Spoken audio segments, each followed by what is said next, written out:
I'm a social learning theorist and consultant, so I work with people across different sectors to help them convene or facilitate or design or evaluate peer-to-peer learning. Let me tell you, as if you're a child, what a community of practice is. It's a learning partnership between people who care passionately about something and want to make a difference, and they learn from and with each other's experience as to how to get better at doing it.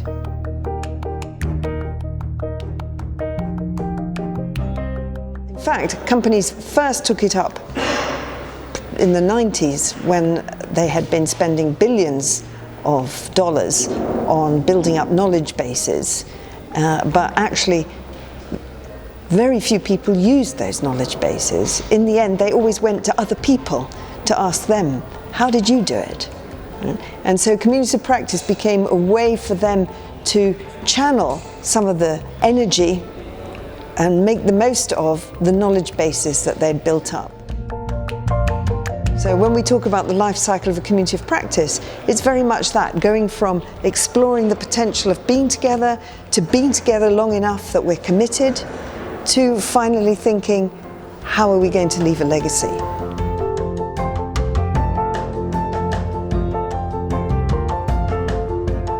It's not essential to do it as roles, right?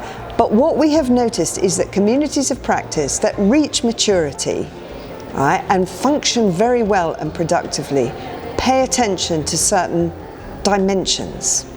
Having noticed these dimensions, what we do when we work with community of practice is we make them into leadership tasks.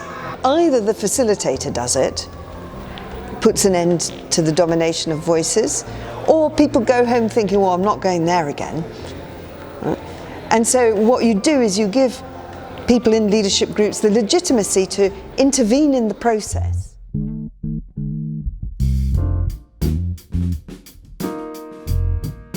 We have never seen it successfully used in schools. Community practice happen more in education among teachers for professional development.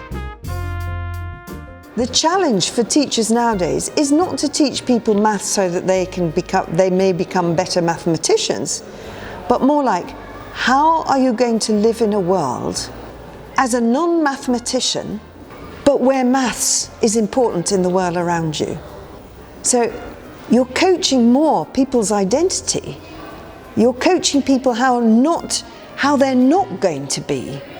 So, I mean, there are all sorts of questions that our theory raises about the role of the teacher, and it's not necessarily that they don't have to be there, it's more that the role needs to take into consideration that the kind of things that young people have to live through now have very little to do with what they learn at school.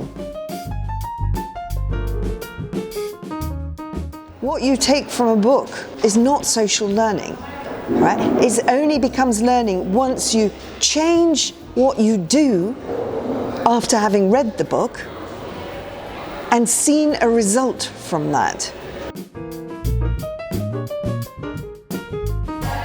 I think it's very important that you monitor how it is changing the city in tiny ways, in small ways, but important to do that because there are other cities in Europe, in America, in the world who would like to know what you're doing.